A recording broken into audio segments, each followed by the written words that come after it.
Thank you very much for this question. So indeed, it is true from my experience, it is always a kind of negotiation between quantitative and qualitative approaches. And on the other hand, what is interesting is even within the quantitative approaches, which is something I personally lean to, there are quite differences based on fields. So based on the socialization, actually, so for instance, I have been educated as a political scientist or sociologist. And in the past, I had to collaborate with economists, for instance, and they have been socialized to approach the same problem with, and of course, quantitatively as well, but with different methodologies. So even within the quantitative field, we have quite a lot of differences between the types of approaches we see in different social sciences. So for instance, where a political scientist, as was the case here, would use a multi-level model, economists would actually approach this in a completely different way, with pooling the countries differently and so on and so forth. So it's not just the division between quantitative and qualitative in my experience, but even within the and I can speak much more to the quantitative approaches because that's my field. Even within there, it really much depends on the disciplines and what is accepted in a certain disciplines as the golden standard and what is not. And sometimes, so even within these teams where we have to collaborate, we have quite a lot of discussions. Then, of course, it depends on the question in case and our ultimate goal, what we would like to see.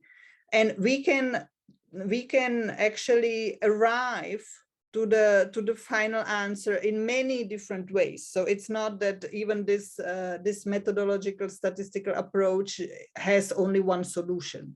There are different ways how to come to and maybe a little bit different answer. Fundamentally, it is the same answer, but with some nuances and exactly depending on the method you at the end choose.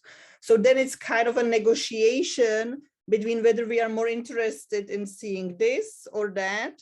And of course, it takes quite a few discussions in this matter and kind of negotiations whether what is really the part that we are interested in is what is the priority, let's say. And based on this, we must decide the methodology.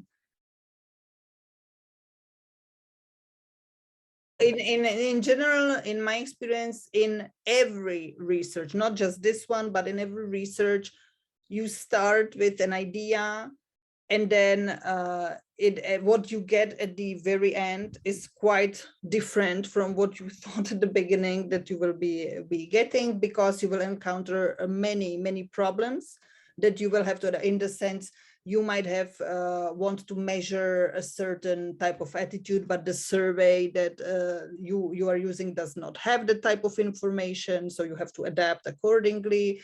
Or some countries do not provide this type of information, so again you have to adapt accordingly. So you start with a certain idea what you would like to do and what you would like to research, and then in the process it's a continuous adaptation to the type of information you actually are able to have, and then also to the methods. So as I was saying, if you are working in a team, you need to kind of collaborate and discuss what approach you believe is the best, and negotiate maybe with your co-authors so that everyone is happy with the approach.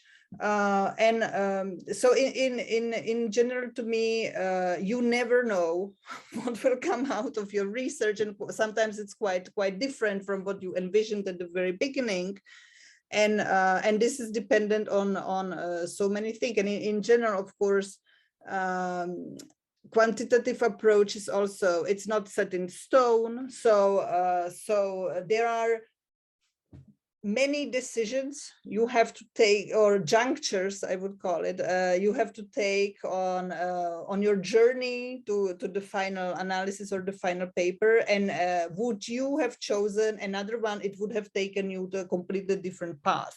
So it's a continuous junctures and choices you must make, and everyone must make, and that would lead to maybe a different answer or a different result.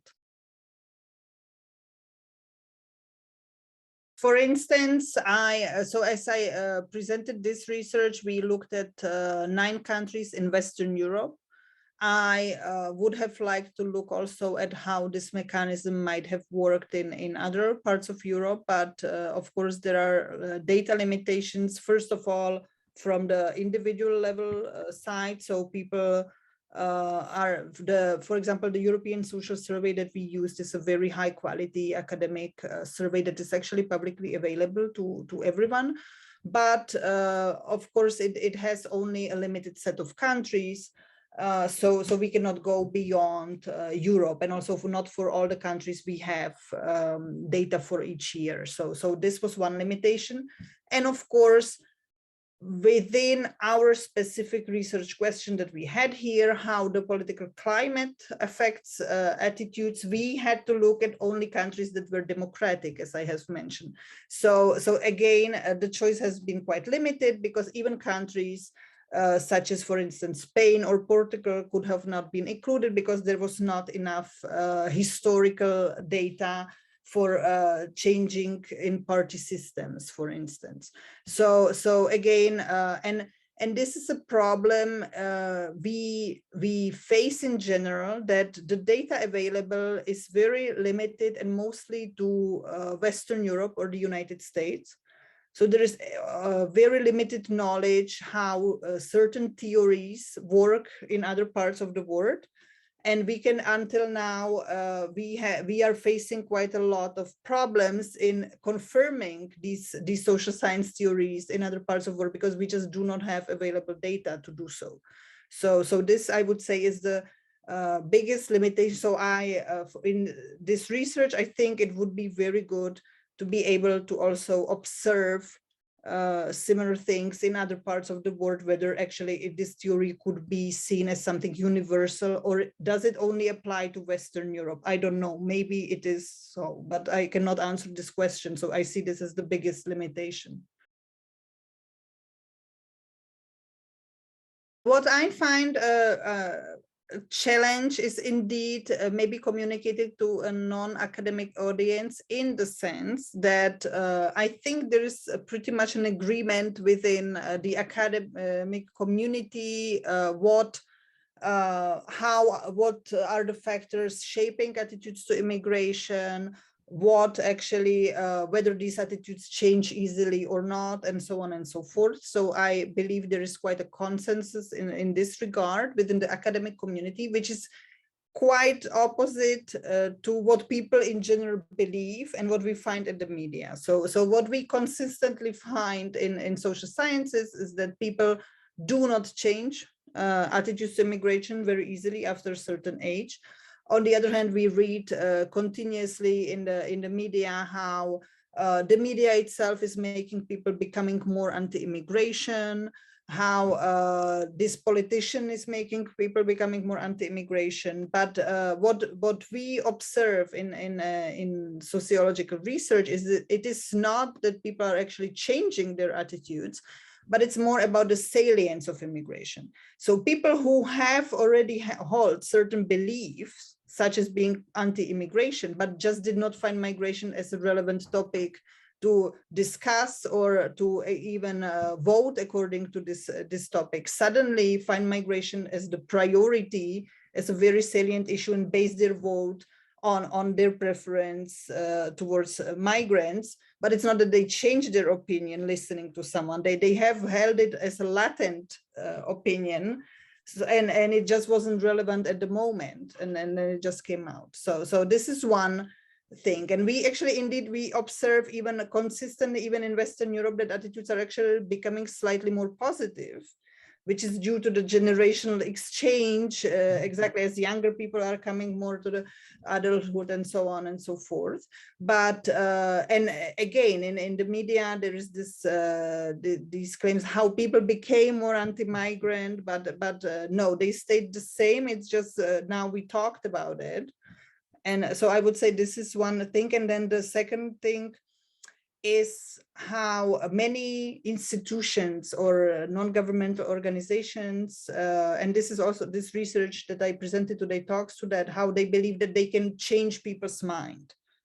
And again, we try to show this can happen with young people. The younger, the better. You can kind of shape their general values. But with people who are already adults and a certain age, it's very unlikely that this will ever happen. So you can just mediate that they would not channel their negative attitudes towards, I don't know, far-right parties, for instance. But it is very unlikely that you would obtain that by some information campaigns or anything like that. You would actually obtain a real radical change of their mind towards migration. I personally actually do participate in these kind of executive trainings where people exactly from these from non-governmental organizations or even from institutions such as the European Commission and so on come, and we present our social science findings, of course, in a way because it's very different from today's session, for instance, in the sense that these people are not very much interested in the details of the methodology behind it. They are much more interested in the conclusions and how this could be taken into practice. And from my own perspective, they are indeed very interested in this and are looking forward to hear what the social science has to say about this. But of course, as academics, we also need to adapt what we present and not go too much into details regarding methodology, because that's not, of course, these people are more policymakers, so they're not interested what is the statistics behind, but they're more interested in the main message and how this can help them in their everyday work. So.